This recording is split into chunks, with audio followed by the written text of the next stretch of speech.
ओम शांति। 30 जुलाई की मुरली है।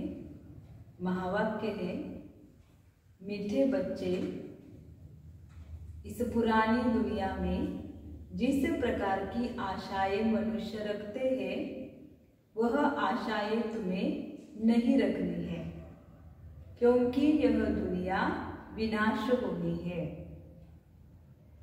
प्रश्न है, संगम युग पर कौन सी आश रखो तो सब आशाएं सदा के लिए पूरी हो जाएगी? उत्तर है, हमें पावन बन बाप को याद कर उनसे पूरा वर्षा लेना है।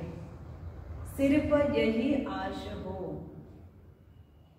इसी आश से सदा के लिए सब आशाएं पूरी हो जाएगी।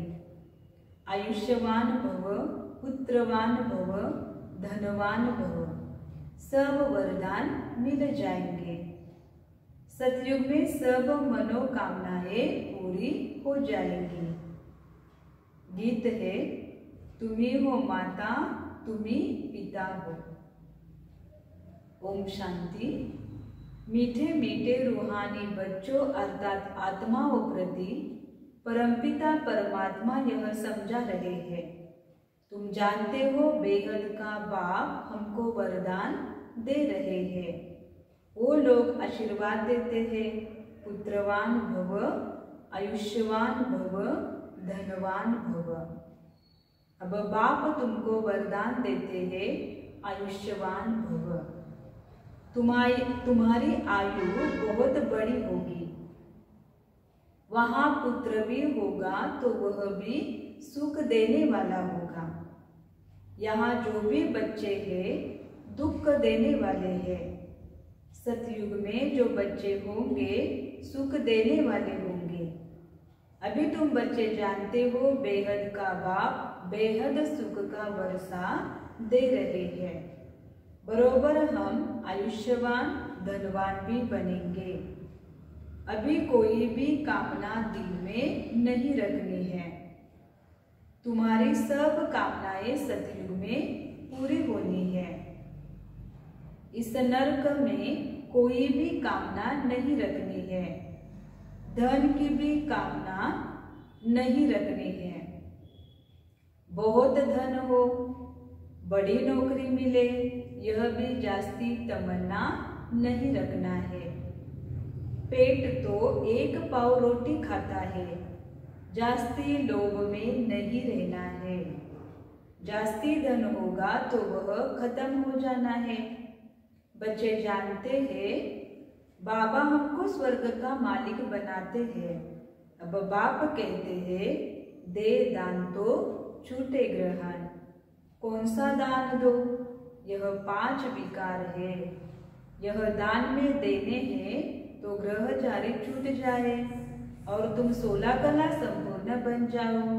तुम जानते हो हमको सर्वगुण संपन्न 16 कला संपूर्ण यहाँ ही बनना है। 5 विकारों का दान देना पड़ता है। बच्चों को बाप कहते हैं मीठे बच्चों, आश कोई भी नहीं रखो सिवाय बेहद के बाप से बेहद का वर्षा लेने। बाकी थोड़ा समय है, गाया भी जाता है, बहुत गई थोड़ी रही, थोड़ी की भी थोड़ी रही। बाकी थोड़ा समय इस विनाश में है, इसलिए इस पुरानी दुनिया की कोई आश नहीं रखो। सिर्फ बाप को याद करते रहो। याद से बच्चों को सतो प्रदान बनना है। इस दुनिया में मनुष्य जो आश रखते हैं वह कोई भी नहीं रखो। आश सिर्फ रखनी है एक शिव बाबा से हम अपना स्वर्ग का वर्षा लेवे। किसको भी कभी दुख नहीं देना है। 1-2 के ऊपर काम कटारी चलाना यह सबसे बड़ा दुख है। इसलिए सन्यासी लोग स्त्री से अलग हो जाते हैं। कहते हैं हमने छोड़ दिया है। इस समय रावण राज्य में सब पतित पाप आत्माएं हैं। अभी समय बहुत कम है। तुम अगर बाप की श्रीमत पर नहीं चलेंगे तो श्रेष्ठ नहीं बनेंगे। बच्चों को ऊंचते ऊंच बनना है, इसलिए 5 विकारों का दान देना है, तो यह ग्रहण छूट जाएगा। सबके ऊपर ग्रहचारी है, बिल्कुल ही काले बन गए हैं।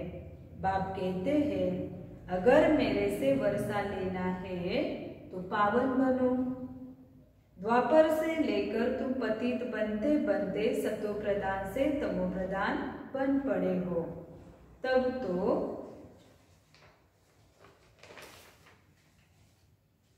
तो गाते हो, पतित पावन आओ, आकर हमें पावन बनाओ। तो बाप फरमान करते हैं, बच्चे अब पतित नहीं बनो, काम महाशत्रु को जीतो। इससे ही तुमने आदि मध्य अंत दुख को पाया है। बाप कहते हैं, तुम स्वर्ग में बिल्कुल पवित्र थे, अब रावण की मत पर तुम पतित बने हो। तब तो देवताओं के आगे जाकर उनकी महिमा गाते हो कि आप सर्वगुण संपन्न, संपूर्ण निर्विकारी और हम विकारी है। निर्विकारी होने से सुख ही सुख है। बाप कहते हैं, अब हम आए हैं तुम बच्चों को निर्विकारी बनाने। अब तुम बच्चों को सब इच्छाएं छोड़नी है। अपना धंधा दौरी आदि भल करो और 1-2 को ज्ञानामृत पिलाओ। गाया भी जाता है, अमृत छोड़ विष काहे को खाए। बाप कहते हैं, कोई भी कामना नहीं रखो। हम याद की यात्रा से पूरे सतो प्रधान बन जाएंगे। 63 जन्म जो पाप किए हैं वह याद से ही खलास होंगे। अब निर्विकारी बनना है। भल माया के तूफान आए परंतु पतित नहीं बनना है। मनुष्य से देवता बनना है। तुम ही सतो प्रधान पूज्य देवता थे, फिर तुम ही पूज्य से पुजारी बनते हो। हम निरोगी थे, फिर रोगी बनते हैं, अब फिर से निरोगी बन रहे हैं। जब निरोगी थे तो आयु बड़ी थी। अब तो देखो, बैठे बैठे मनुष्य मर जाते हैं, तो कोई भी आश नहीं रखनी है। यह सब छीछी आशाएं हैं। कांटे से फूल बनने के लिए तो एक ही फर्स्ट क्लास आश है। बाप कहते हैं, मुझे याद करो तो पुण्य आत्मा बन जाएंगे। इस समय सबके ऊपर राहु का ग्रहण है। सारे भारत पर राहु का ग्रहण है। फिर चाहिए बृहस्पति की दशा। तुम जानते हो, अब हमारे ऊपर बृहस्पति की दशा बैठी है। भारत स्वर्ग था ना, सतयुग में तुम्हारे ऊपर बृहस्पति की दशा थी। इस समय है राहु की दशा। अब फिर बेहद के बाप से बृहस्पति की दशा मिलती है। बृहस्पति की दशा में 21 जन्मों का सुख रहता है। त्रेता में है शुक्र की दशा। जितना जो याद करेंगे, बहुत याद करेंगे, तो बृहस्पति की दशा होगी। यह भी समझा दिया है। अब सबको वापस घर जाना है, इसलिए बाप को याद करते रहो तो विकर्म विनाश हो और तुम उड़ने लायक बनो। माया ने तुम्हारे पंख काट दिए हैं। अब तुमको मिलती है ईश्वरीय मत, जिससे तुम सदा सुखी बनते हो। ईश्वरीय मत पर तुम स्वर्ग के मालिक बनते हो, विश्व की बादशाही ले रहे हो। ईश्वरीय मत मिलती है। एक बाप को याद करो तो अंत मति सो गति हो जाएगी। याद से ही विकर्म विनाश हो जाएंगे, पवित्र बन जाएंगे। पवित्र आत्मा ही स्वर्ग के लायक बनेगी। वहां तुम्हारा शरीर भी निरोगी होगा, आयु भी बड़ी होगी, धन भी बहुत होगा, वहाँ कभी धर्म का बच्चा नहीं बनाते। बाप कहते हैं आयुष्यवान भव, संपत्तिवान भव, पुत्र भी एक जरूर होगा। इस समय बाप सभी को धर्म का बच्चा बनाते हैं, तो फिर सतयुग में कोई धर्म का बच्चा होता नहीं है। एक बच्चा एक बच्ची है योग बल से। पूछते हैं वहाँ बच्चे कैसे पैदा होंगे? वहाँ है ही योग बल। ड्रामा में नूद है, सतयुग में सब योगी है। कृष्ण को योगेश्वर कहा जाता है। ऐसे नहीं कि कृष्ण योग में रहते हैं, वो तो पूरा पवित्र योगी है। ईश्वर ने सबको योगेश्वर बनाया है, तो भविष्य में योगी रहते हैं। बाप ने योगी बनाया है। योगी योग की आयु बड़ी रहती है, भोगी की आयु छोटी होती है। ईश्वर ने बच्चों को पवित्र बनाए, योग सिखाकर देवता बनाया है। इनको कहा जाता है योगी। योगी अथवा ऋषि पवित्र होते हैं। तुमको समझाया है तुम हो राज ऋषि। राजयोग सीख रहे हो राजाई पद पाने के लिए। इस समय बाप को याद करना है। यहाँ कोई उल्टी आश नहीं रखनी है कि बच्चा पैदा हो। फिर भी विकार में जाना पड़े ना, काम कटारी चलानी पड़े।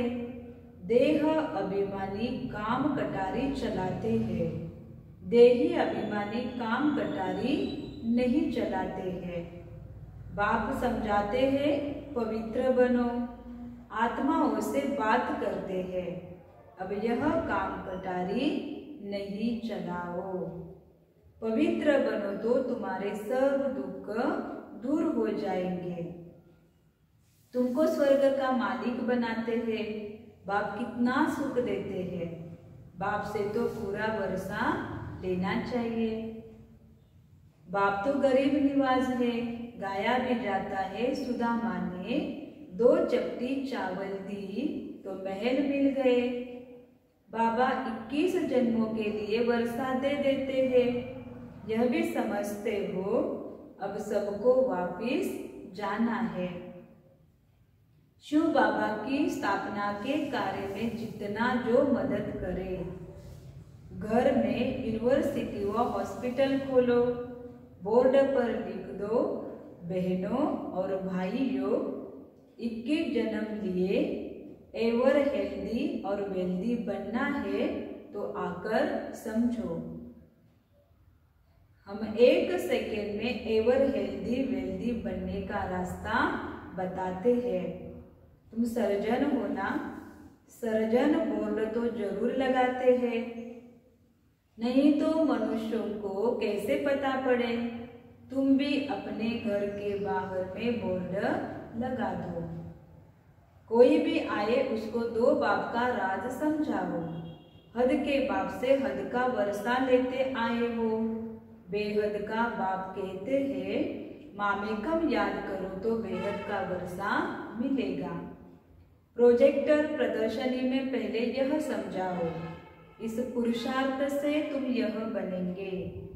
अब है संगम, कलयुग से सतयुग बनना है। तुम भारतवासी सतो प्रधान थे, अब तमो प्रधान बने हो। अब बाप कहते हैं मुझे याद करो तो तुम स्वर्ग का मालिक बनेंगे। अक्षर ही 2 है, अल्प को याद करो तो बेबादशाही तुम्हारी। इस याद से खुशी में रहेंगे। इस छीछी दुनिया में कोई भी प्रकार की आश नहीं रखो। यहाँ तुम पुरुषार्थ करते हो जीते जी मरने के लिए। वह तो मरने के बाद कहते हैं स्वर्गवासी हुआ। तुम सबको कहते हो हम स्वर्गवासी बनने के लिए बाप को याद करते हैं, उससे बेहद का सुख मिलता है। बाप को याद करने से तुम कब रोएंगे पीटेंगे नहीं। तूफान माया के आते हैं, उसका ख्याल नहीं करो। माया के तूफान तो आएंगे, यह है युद्ध। संकल्प विकल्प आते हैं तो मुक्त में टाइम जाता है। तूफान तो पास हो जाएगा, सदैव थोड़े ही रहेगा। सवेरे उठकर बाप को याद करना है, बाप से वर्षा लेना है। यह धुन अंदर लगी रहे। बाप और कोई तकलीफ नहीं देते हैं, सिर्फ बाप को याद करना है और सबको भूल जाओ। यह सब मरे हुए हैं। आपस में यही बातें करते रहो।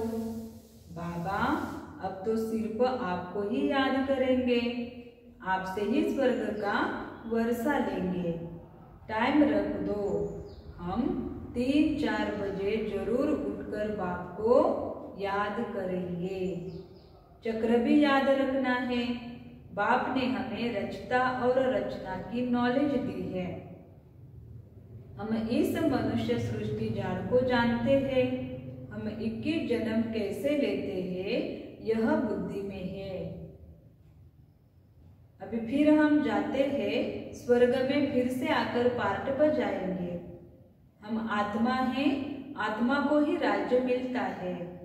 बाप को याद करने से वर्षे के हकदार बन जाते हैं। फिर नरकवासी बने हैं, अब फिर स्वर्गवासी बनते हैं, एक बाबा की याद से। बाप की याद से ही पाप भस्म हो जाएंगे, इसलिए इसको योग अग्नि कहा जाता है। तुम ब्राह्मण हो राज ऋषि, ऋषि हमेशा पवित्र होते हैं। बाप को याद करते और राजाई का वर्षा लेते। अब थोड़े ही विकार के लिए आश रखनी है, यह छीछी आश है। अब तो पारलौकिक बाप से वर्षा लेना है। बीमार होते भी याद कर सकते हो। बाप को भी बच्चे प्यारे होते हैं। बाबा को कितने बच्चों को पत्र आदि लिखने पड़ते हैं, शिव बाबा लिखवाते हैं। तुम भी पत्र लिखते हो। शिव बाबा केयर ऑफ ब्रह्मा। हम सब शिव बाबा के बच्चे ब्रदर्स हैं। रूहानी बाप आकर हमको पावन बनाते हैं, इसलिए कहा जाता है पतित पावन।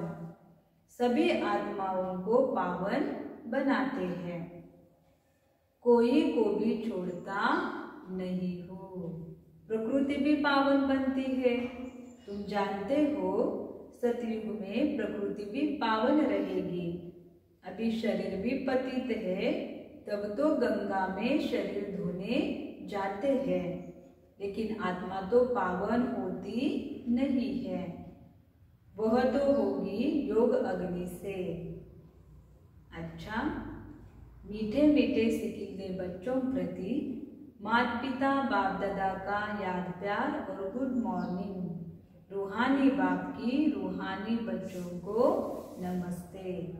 हम रूहानी बच्चों की रूहानी माता पिता बाप दादा को याद प्यार, गुड मॉर्निंग और नमस्ते।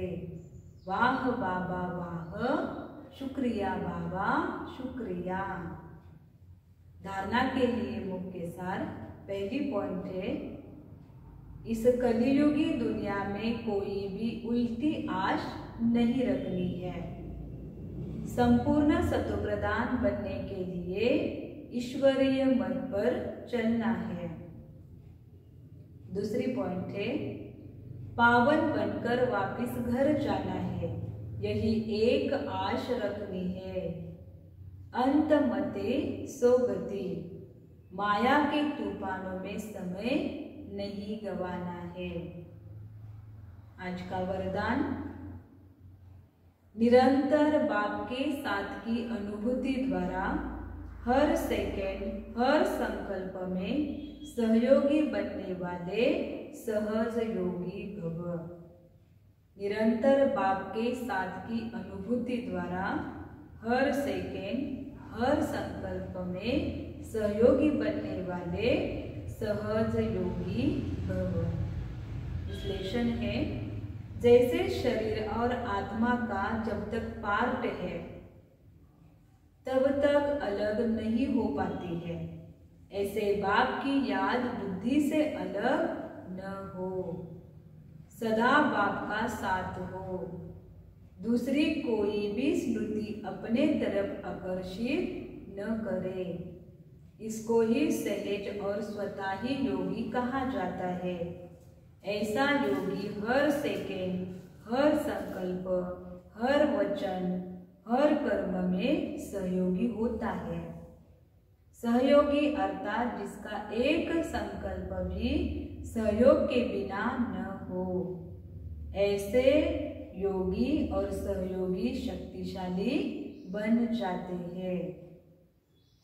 स्लोगन, समस्या स्वरूप बनने के बजाय समस्या को मिटाने वाले समाधान स्वरूप बनो। समस्या स्वरूप बनने के बजाय समस्या को मिटाने वाले समाधान स्वरूप बनो। अच्छा, ओम शांति।